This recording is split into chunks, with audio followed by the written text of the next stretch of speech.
Hello guys, எல்லாருக்கும் வணக்கம். இந்த புது சீரீஸில் நம்ம என்ன பார்க்க போகிறோன்னா, டெக்னிக்கலாக சில ப்ரோக்ராமிங் லாங்குவேஜஸை கற்றுக்க போகிறோம். அது எந்த மாதிரியான லாங்குவேஜஸ்னால், ஃப்ரண்ட் அண்ட் ஒரு டாப்பில் இருக்க ஒரு லாங்குவேஜ் என்ன ஜாவா ஸ்கிரிப்ட் அந்த மாதிரி லாங்குவேஜ். ஸோ அதுக்கு முன்னாடி நம்ம பேசிக்ஸ் லாங்குவேஜ்னா HTML CSS அப்படிங்கிற லாங்குவேஜஸ்லாம் ஃபஸ்ட்டு கற்றுக்க போகிறோம். அது முடிஞ்சதுக்கப்புறம் தான் இந்த ஜாவா ஸ்கிரிப்ட் ஜாவா அப்படிங்கிற லாங்குவேஜெல்லாம் கற்றுப்போம். இப்போ ஃபர்ஸ்ட் ஆஃப் ஆல் நம்ம இந்த சேனலில் என்ன போட போகிறோன்னா, HTML ஸ்டார்ட் பண்ண போகிறோம். அதுக்கடுத்து CSS, அடுத்து ஜாவா ஸ்கிரிப்ட், அடுத்து ஜாவா. இந்த மாதிரி ஸ்டெப் பை ஸ்டெப்பாக தான் போக போகிறோம். ஸோ ஓகே, ஃபஸ்ட்டு இப்போ நான் உங்களுக்கு எடுக்க போகிற டாபிக் என்னென்னா HTML எடுக்க போகிறேன். So HTML day to day நான் என்னென்ன டாபிக்ஸ்லாம் இருக்கோ அது எல்லாமே கவர் பண்ணி நான் உங்களுக்கு என்னோடய சேனலில் வீடியோவை நான் அப்லோட் பண்ணிடுவேன். நீங்கள் செய்ய வேண்டிய வேலை என்னன்னா, நான் அனுப்புகிற வீடியோவை நீங்கள் பார்க்குறது மட்டும் இல்லாமல் அது மூலிமா நீங்கள் டெக்னாலஜி நிறைய நாலேஜஸை நீங்கள் கெயின் பண்ணிக்கலாம். அதுக்காக தான் நான் போடுறேன், கெயின் பண்ணுறதுக்காக தான் போடுறேன். ஸோ அது மட்டும் இல்லாமல் நீங்கள் எனக்கு பதிலுக்கு செய்யக்கூடிய ஒரே ஒரு என்ன சொல்கிறது கைமாறு என்ன செய்ய போகிறீங்கன்னா, என்னோடய வேலையை நான் வீடியோ அப்லோட் பண்ணது என்னோடய வேலை. உங்களோட வேலையை நீங்கள் நான் அனுப்புகிற வீடியோவை நீங்கள் பார்த்துட்டு நாலேஜ் கெயின் பண்ணுறது மட்டும் இல்லாமல் உங்கள் சப்போர்ட்டை ஒரு சப்ஸ்கிரைப், ஒரு லைக், ஒரு கமெண்ட் போட்டிங்கன்னா அது எனக்கு என்ன ஒரு என்கேஜ்மெண்ட்டாக இருக்கும். நான் என்ன அடுத்தடுத்த வீடியோ போடுறதுக்கு எனக்கு ஒரு எப்படி சொல்கிறது, ஒரு ட்ரிகர் பாயிண்ட்டாக இருக்கும். ஸோ அதுக்காக தான் சொல்கிறேன். ஸோ நான் டே டு டே நான் இந்த சேனலில் டெக்னிக்கல் ரிலேட்டடாக நிறையா ப்ரோக்ராமிங் லாங்குவேஜ் டாபிக்ஸ் எல்லாம் டே டு டே நான் போடுறேன்.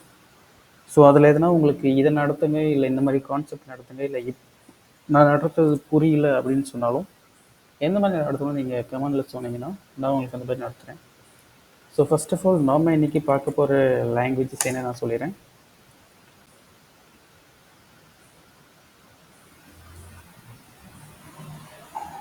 HTML ஸ்க்ரீன் தெரியும்னு நினைக்கிறேன். ஸோ இன்றைக்கி நம்ம முதல்ல பார்க்க போகிற லாங்குவேஜ் என்னென்னா HTML. இந்த HTMLக்கு ஒரு மீனிங் இருக்குது.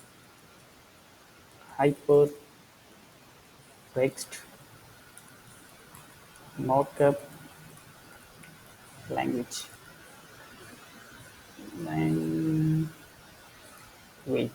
Okay. So okay, first of all இந்த ஹைப்பர் டெக்ஸ்ட் மார்க்அப் லாங்குவேஜ் எப்படி தான் இருந்தேன். இதில் நம்ம டெக்ஸ்ட் அப்படிங்கிறதுக்கு என்ன மீனிங் தெரியும், லாங்குவேஜ் அப்படிங்கிறதுக்கு என்ன மீனிங் தெரியும். இதில் ஹைப்பருங்கிறது என்னென்ன, மார்க்அப் அப்படிங்கிறது என்ன. ஹைப்பருங்கிறது என்னென்னா, நீங்கள் பார்த்துருக்கலாம் நிறைய வெப்சைட்லாம் பார்த்தீங்கன்னா கிளிக் பண்ணால் வேறு ஒரு பேஜுக்கு போகும், ஒரு பட்டனை கிளிக் பண்ணால் வேறு ஒரு இடத்துக்கு போகும், வேறு ஒரு விண்டோ ஓப்பன் ஆகும், இல்லைன்னா ஒரு லிங்க் ஓப்பன் பண்ணால் கூட வேறு ஒரு பேஜுக்கு போகும். ஸோ அது பேர் நேவிகேஷன் சொல்லுவோம், நேவிகேட் அப்படின்னு சொல்லுவோம். அதோடைய சிம்பிள் டேர்ம் தான் ஹைப்பர், அதாவது ஹைப்பர் லிங்க்னு சொல்லுவோம். அந்த லிங்க் பார்த்தீங்கன்னா நான் உங்களுக்கு பின்னாடி அந்த லிங்க்லாம் எப்படி செட் பண்ணணும் உங்களுக்கு சொல்கிறேன். அது மூலிமா நீங்கள் அது எப்படி ஒர்க் ஆகும்னு தெரிஞ்சுப்பீங்க. அந்த லிங்க் அந்த மாதிரி கான்செப்ட் இருக்கிறதுனால ஹைப்பர் அப்படிங்கிற ஒரு நேம் இங்கே மென்ஷன் பண்ணியிருக்காரு. அதே மாதிரி மார்க்அப் அப்படிங்கிறது, மார்க்அப்னா இந்த டேக்ஸ்லாம் பார்த்துருப்பீங்களா, சின்ன சின்ன பார்ட்டாக போட்டிருப்பாங்க. டேக்ஸ் மாதிரி ஓப்பனிங் டேக்ஸ், க்ளோசிங் டேக் அப்படின்னு சொல்லுவாங்க. அதாவது இதை தான் சொல்கிறேன். இந்த மாதிரி மார்க்அப் டேக்ஸால் தான் ஃபுல்லாகவே இந்த HTML லாங்குவேஜ் ஆகிருக்கு. ஸோ இந்த ரெண்டு விஷயமும் இருக்கிறனால தான் இது ஹைப்பர் டெக்ஸ்ட் மார்க்அப் லாங்குவேஜ் அப்படின்னு சொல்கிறோம். ஏன் ஹைப்பர் டெக்ஸ்ட் மார்க்அப் லாங்குவேஜ் இதுக்கு பேர் வந்துச்சுன்னு உங்களுக்கு ஒரு அண்டர்ஸ்டாண்டிங் வந்திருக்குன்னு நினைக்கிறேன். ஸோ நெக்ஸ்ட்டு பார்த்தீங்கன்னா, இந்த HTML ஏன் யூஸ் பண்ணுறோம், ஒய் யூஸ் HTML. HTML எதுக்கு யூஸ் பண்ணுறோன்னா, ப்ரௌசர் லாங்குவேஜ்னு சொல்லுவோம். ஃபர்ஸ்ட் ஆஃப் ஆல் நம்ம வெப் ப்ரௌசர் இருக்குல்ல, அந்த மாதிரியான ப்ரௌசர்ஸ் எல்லாமே க்ரியேட் பண்ணது எந்த லாங்குவேஜ் பார்த்தீங்கன்னா, இந்த மாதிரி HTML அந்த மாதிரி லாங்குவேஜ் தான் க்ரியேட் பண்ணியிருப்பாங்க. ஏன்னா அதெல்லாம் ரொம்ப ஈஸியாக இருக்கும். ஸோ இன்டர்நெட் ஆக்சஸ் பண்ணுறதுக்காக யூஸ் பண்ண சாஃப்ட்வேர்ஸ் தான் அந்த க்ரோம், ஃபயர்ஃபாக்ஸ், ஒபேரா மினி இந்த மாதிரி நிறைய இருக்குது. ஸோ அதெல்லாமே க்ரியேட் பண்ணுறதுக்கு எது யூஸ் ஆச்சுன்னா அந்த HTML அப்படிங்கிற ஒரு சாஃப்ட்வேர் தான் யூஸ் பண்ணாங்க. ஸோ அப்போ இந்த இன்டர்நெட்டுக்கு முன்னாடி என்ன இருந்துச்சுன்னு பார்த்தீங்கன்னா, நெட்ஸ்கேப் நேவிகேட்னு சொல்லிட்டு ஒரு டூல் இருந்துச்சு. அது பெய்டு வெர்ஷனாக இருக்கிறதுனால அதுலேருந்து, ஸோ அந்த டாபிக் நமக்கு தேவையில்லை, அது கொஞ்சம் எக்ஸ்ட்ராவாக போகும். நெட்ஸ்கேப் நேவிகேட்டர்லாம் முன்னாடி யூஸ் பண்ணோம் பெய்டு சாஃப்ட்வேர். ஸோ அதுக்கு பதிலாக தான் நம்ம இன்டர்நெட் எக்ஸ்ப்ளோரர் வந்து விண்டோஸ் ஓஎஸ்லாம் விண்டோஸ் 7லாம் விடுறப்போ இன்பில்டாகவே இன்டர்நெட் எக்ஸ்ப்ளோர் அப்படின்னு சொல்லிட்டு ஒன்று விட்டாங்க. ஸோ இப்போ நம்மளுடைய அட்வான்ஸ் வெர்ஷனாக இருக்குல்ல இந்த மைக்ரோசாஃப்ட் எட்ஜ், இதோடைய ஓல்டு வெர்ஷன் தான் இன்டர்நெட் எக்ஸ்ப்ளோரர். ஸோ அந்த டாபிக் நம்ம போகலாம், பின்னாடி போகலாம். ஐ மீன் நான் அதை பின்னாடி சொல்கிறேன் உங்களுக்கு. இப்போதைக்கு நம்ம HTML ஏன் யூஸ் பண்ணுறோன்னு சொல்கிறேன். ஏன் யூஸ் பண்ணுறோன்னா, ஃப்ரண்ட் எண்டுக்கு நம்ம டிசைன் பண்ணுவோம்ல, எதுக்கு யூஸ் பண்ணுறோம், ஏன் யூஸ் பண்ணுறோம். ஒரு வெப்சைட்டில் நம்ம டிசைன் பண்ணணும்னா அதுக்கு நம்ம என்னென்ன டூல் வேணுங்கிறது நமக்கு தெரியாது. ஸோ நீங்கள் அதை பற்றி படிச்சிங்கன்னா உங்களுக்கு எடுத்தோடனே முதல்ல வர வார்த்தை என்னென்னா HTML அப்படிங்கிற ஒரு வார்த்தை தான் வரும். ஸோ HTML தான் நீங்கள் அந்த வெப்சைட்டை நீங்கள் டிசைன் பண்ண முடியும். இப்போ எப்படி ஒரு வீடு கட்டுறோன்னா அதுக்கு செங்கல், சிமெண்ட்டு இந்த மாதிரி திங்ஸ் எல்லாம் இருந்தால் தான் கட்ட முடியும். அந்த மாதிரி நாம் ஒரு வெப்சைட்டை பில்ட் பண்ணோம்னா அதுக்கு நமக்கு பேசிக் லாங்குவேஜ் பார்த்திங்கன்னா HTML. இதுக்கடுத்து CSS அப்படின்னு சொல்லிட்டு இன்னொரு டாபிக் இருக்குது, இன்னொரு லாங்குவேஜும் இருக்குது. நான் அதை அப்புறமா சொல்கிறேன். இந்த HTML டாபிக் முடிச்சுட்டு அதுக்கப்புறம் நம்ம CSS போவோம்.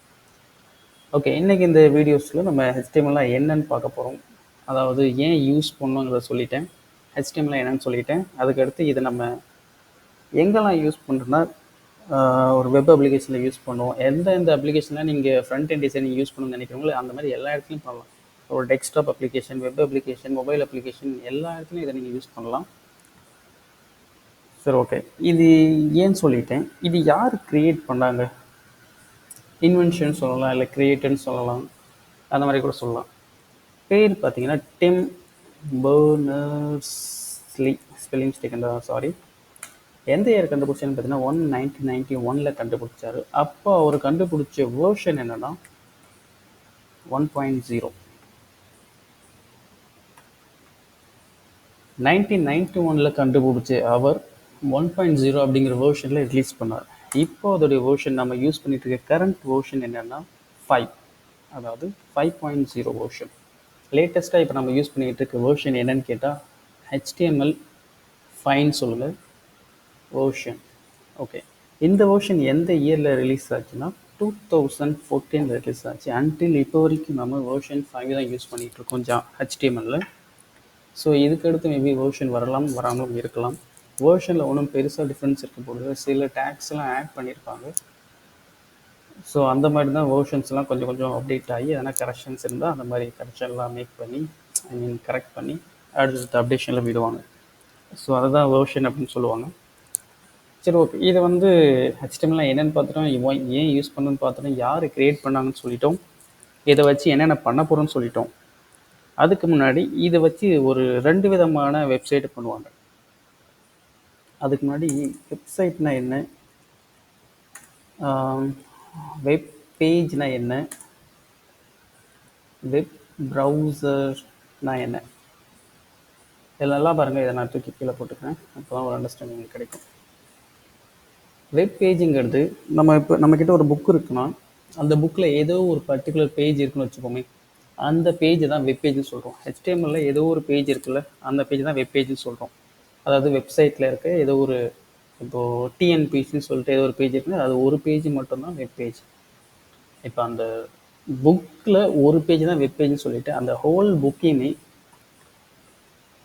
என்ன சொல்லுவோம்னா வெப்சைட்டுன்னு சொல்லுவோம். புக்கை வந்து வெப்சைட்டுன்னு சொல்லுவோம். ஒரு ஃபுல் புக்கை நம்ம வெப்சைட்டுன்னு சொல்கிறோம். அதில் இருக்கிற ஒரு பேஜை மட்டும் வெப் பேஜ்னு சொல்லுவோம். அப்போ வெப் ப்ரௌசர்னால் நம்ம யூஸ் பண்ணுற இந்த க்ரோம், ஃபயர்ஃபாக்ஸ், இந்த மாதிரி நிறைய இருக்குல்ல, இது எல்லாமே வெப் ப்ரௌசர்ஸ். வெப் ப்ரௌசர்ஸ் மூலிமா தான் நம்மளால் இன்டர்நெட் ஆக்சஸ் பண்ண முடியும், அதில் இருக்கிற டேட்டாஸ்லாம் ஷேர் பண்ணிக்க முடியும், நிறைய விஷயங்களை தெரிஞ்சுக்க முடியும். ஸோ அதுக்காக தான் இந்த வெப் ப்ரௌசர்ஸ் யூஸ் பண்ணுறோம். இது அஸ்யூஷுவல் உங்களுக்கு தெரிஞ்ச விஷயம் தான், நான் சொல்ல வேணாம்னு நினைக்கிறேன். ஸோ ஓகே, இப்போ என்னென்ன, ஐ மீன் இந்த மூணுத்துக்கும் என்ன டிஃப்ரென்ஸ்னு பார்த்துட்டோம். ஸோ எந்த மாதிரி டைப்ஸான வெப்சைட்லாம் இருக்குது? Actually two types of websites இருக்குது. அது என்ன டைப்ஸ்னால், ஓகே, ஒன்று வந்து டைனமிக் வெப்சைட் சொல்லுவோம், டைனமிக் வெப்சைட். ரெண்டாவது பார்த்தீங்கன்னா ஸ்டாட்டிக் வெப்சைட். என்ன டைனாமிக் வெப்சைட், ஸ்டாட்டிக் வெப்சைட்? இதில் டைனாமிக்னா என்னென்னா சேஞ்ச் ஆகக்கூடியது, வேரிஸ் ஆகும், சேஞ்ச் ஆகும். ஆனால் ஸ்டாட்டிக் அப்படிங்கிறது சேஞ்ச் ஆகாமல் ஸ்டாண்டர்டாக இருக்கும். ஃபார் எக்ஸாம்பிள் உங்களுக்கு சொல்ல போனால், இப்போ ஒரு இன்ஸ்டாகிராம் பார்க்கலாம். ஒரு இன்ஸ்டாகிராம் ஆர் யூடியூபாக வச்சுப்போம். யூடியூப் இந்த மாதிரி பேஜஸில் பார்த்தீங்கன்னா எல்லாருக்கும் ஒரே மாதிரி பேஜ் ஷோ ஆகாது. ஒருத்தருக்கு ஒரு விதமான பேஜ் வந்து அவங்களுக்கு ஷோ ஆகும். நான் எதை அதிகமாக விரும்பி பார்க்குறேனோ அது எனக்கு காமிக்கும். நீங்கள் எதை அதிகமாக விரும்பி பார்க்குறீங்களோ அதுதான் உங்களுக்கு காமிக்கும். ஸோ அந்த மாதிரி டைனமிக்காக எல்லாருக்கும் சேஞ்ச் ஆகிட்டே இருக்கும். அந்த மாதிரி மேக் பண்ணுற வெப்சைட் பேர் தான் டைனமிக் வெப்சைட் அப்படின்னு சொல்லுவோம். இதில் ஸ்டாட்டிக் வெப்சைட் அப்படிங்கிறது என்னென்னா ஸ்டாண்டர்டாக இருக்கும். இப்போ நான் ஃபார் எக்ஸாம்பிள் லாஸ்ட் டைம் நான் சொன்னேன் HTML அந்த TNPSC, Tamil Nadu public service commission அப்படிங்கிற வெப்சைட் வந்து காமனாக இருக்கும், ஸ்டாண்டர்டாக இருக்கும், எங்கேயுமே சேஞ்ச் ஆகாது. இது பார்த்தீங்கன்னா எல்லாருக்கும் எத்தனை பேர் ஓப்பன் பண்ணாலும் ஒரே இதுதான் இருக்கும், ஸ்டாண்டர்டாக இருக்கும், சேஞ்ச் ஆகும். ஸோ இந்த மாதிரி டைப்பான வெப்சைட் தான் ஸ்டாட்டிக் வெப்சைட் அப்படின்னு சொல்லுவோம். இப்போ நம்ம என்னென்ன பார்த்துருக்கோம்னு பாருங்கள். HTMLனா என்ன, அது ஏன் யூஸ் பண்ணுறோம், அது யார் கண்டுபிடிச்சாங்க, வெப்பேஜ், வெப்சைட், வெப் ப்ரௌசர்னா என்னென்னு பார்த்தோம், 2 டைப்ஸ் ஆஃப் வெப்சைட் என்னென்னு பார்த்தோம். இப்போ நம்ம அடுத்து என்ன பார்ப்போம்னா இந்த HTML எங்கே ரன் பண்ணி எங்கே ரைட் பண்ணி ரன் பண்ண போகிறோம், எந்த விதமான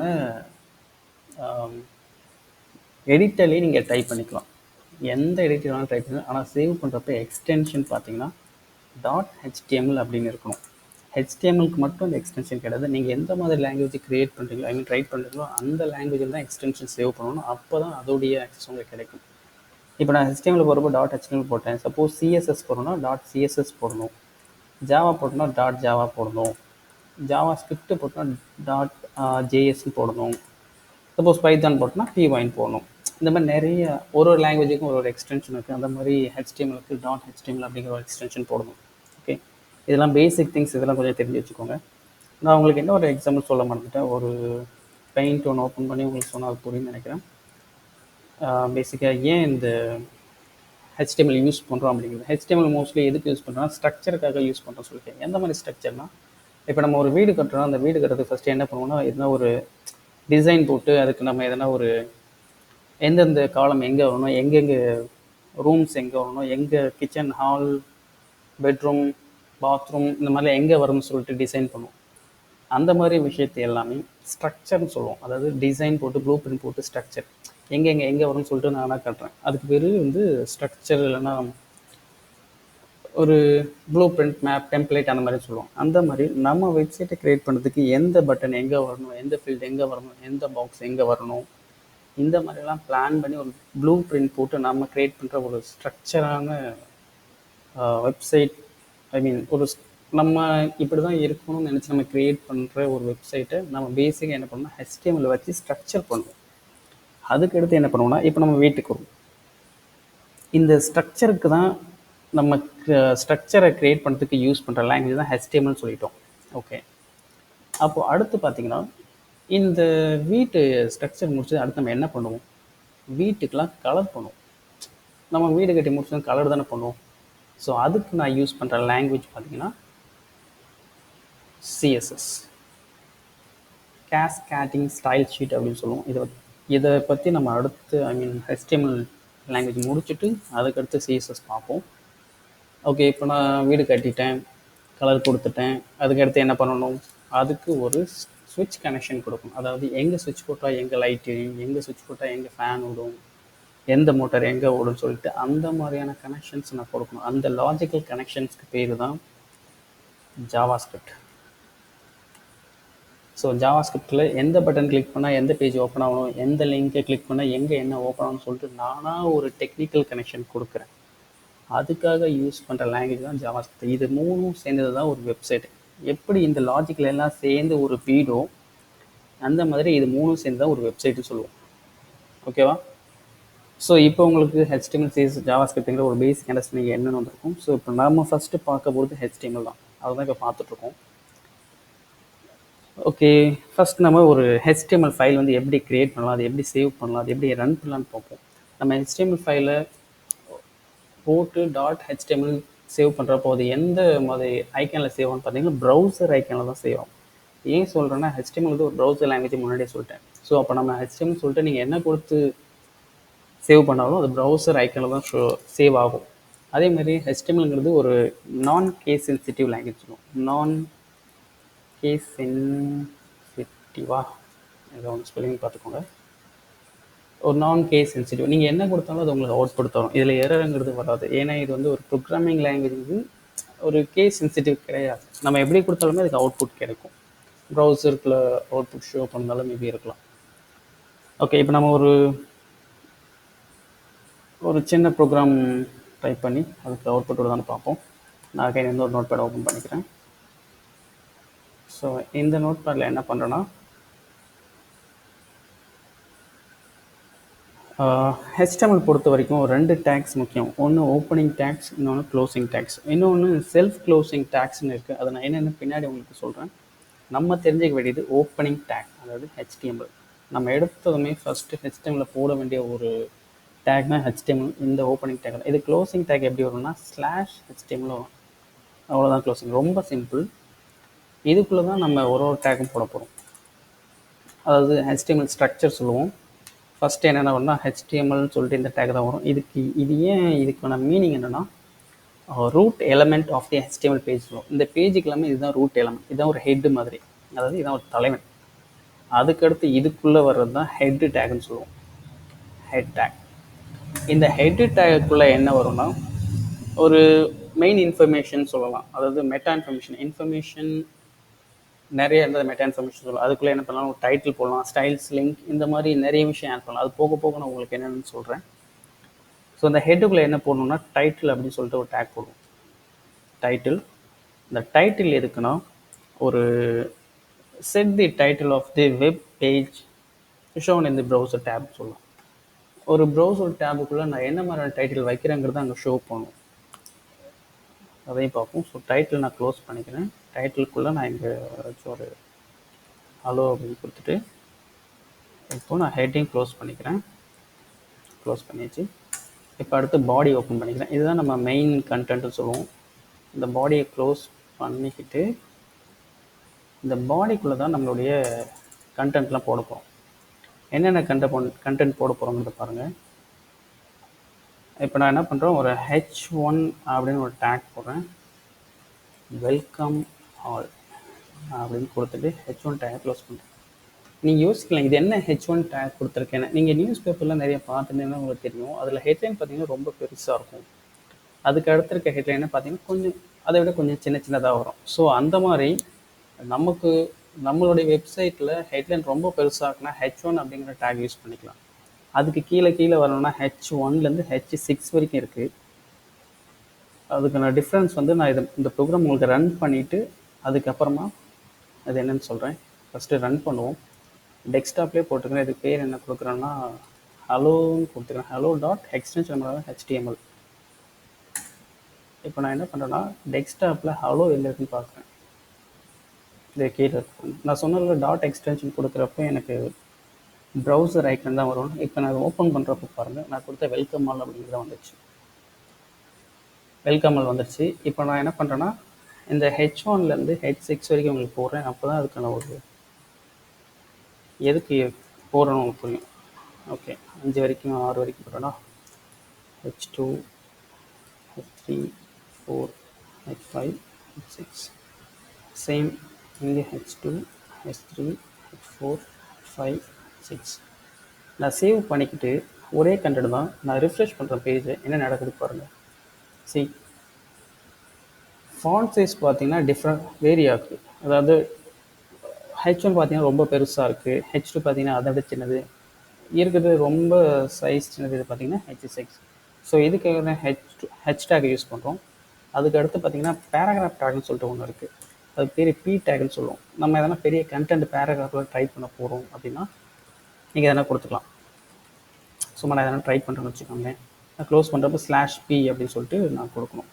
நான் சேவ் பண்ணிவிட்டு ரன் பண்ணுறேன், ரிஃப்ரெஷ் பண்ணுறேன். பார்த்தீங்கன்னா எனக்கு கண்டென்ட் அப்படிங்க ஷோ ஆகும். இதில் இன்னொரு விஷயம் என்னென்னா, சப்போஸ் எனக்கு கீழே நான் கொடுக்குறேன், எனக்கு அடுத்த லைனில் தான் இந்த அடுத்த கண்டென்ட் வரணும்னு சொல்லிட்டு நான் கொடுக்குறேன்னா சேவ் பண்ணிவிட்டு நான் ரன் பண்ணுறேன், ரீலோட் பண்ணுறேன். ஒரே லைனாக வருது, எனக்கு அடுத்த கண்டென்ட் வரும். அப்போ நான் என்ன பண்ணலான்னா பிரேக்னு சொல்லிட்டு ஒரு டேக் இருக்குது, BR. இந்த பிரேக் டேக் போடுறது மூலயமா நான் எந்த வார்த்தைக்கு அடுத்து நான் நெக்ஸ்ட் லைன் வரும்னு நினைக்கிறேனோ அந்த இடத்துல அந்த BR டேக் போட்டிங்கன்னா உங்களுக்கு அடுத்த லைனில் வந்துடும். ஸோ இந்த மாதிரி நிறைய பேசிக் டேக்ஸ் இருக்குது. லைக் ஒரு போல்டு டேக் இருக்குன்னு சொல்லலாம். போல்டு டேக்னா உங்களுக்கு அது போல்டாக வரும். இப்போ பாருங்கள், பீன் கொடுக்குறேன், இந்த இடத்துல ஸ்லாஷ் பீன் கொடுக்குறேன், சேவ் பண்ணுறேன். பார்த்தீங்கன்னா கொஞ்சம் லைட்டாக போல்டாக வந்துருக்கும் இது. ஸோ இந்த மாதிரி நீங்கள் நிறைய டேக் போட்டுக்கலாம். அதை தவிர்த்து உங்களுக்கு எப்படி சொல்கிறது, ரீலோட் பண்ணிக்கிறேன். பேசிக் டேக் என்னென்ன டேக்ஸ் அப்படி இருக்குங்கிறத நான் சொல்கிறேன் பாருங்கள். இப்போ நம்ம பார்த்துக்கிறது H1 H6 ஹெட் டேக்னு சொல்லுவோம். அடுத்து பேராகிராஃப் டேக் பார்த்தோம், அடுத்து பிரேக் டேக் பார்த்தோம். இதுக்கு அடுத்து இந்த பேசிக் டேக்ஸ்லாம் கொஞ்சம் இருக்குது. இதெல்லாம் நம்ம அடுத்த வீடியோவில் பார்ப்போம். ஸோ இந்த வீடியோ நம்ம இதோட கம்ப்ளீட் பண்ணிக்கலாம், முடிச்சுக்கலாம். ஸோ இந்த வீடியோ உங்களுக்கு பிடிச்சிருக்குன்னு நினைக்கிறேன். பிடிச்சிருந்தா நீங்கள் சப்போர்ட் பண்ணுங்கள், இல்லை அடுத்த வீடியோ போடுங்க, இல்லை எந்த மாதிரி போடுங்க, இல்லை எந்த மாதிரி டீச் பண்ணணும், இல்லை கிளாஸ் எடுக்கணும்னு சொல்லிட்டு நீங்கள் சொன்னீங்கன்னா, வீடியோ எடுக்கணும், இந்த மாதிரி ஸ்லோவாக போங்க, ஸ்பீடாக போங்க, உங்களுடைய சஜஷனை நீங்கள் சொன்னீங்கன்னா அதுக்கேற்ற மாதிரி நான் வீடியோ போடுவேன். ஸோ ஓகே, அவ்வளோதான். தேங்க்யூ ஆல், பாய்.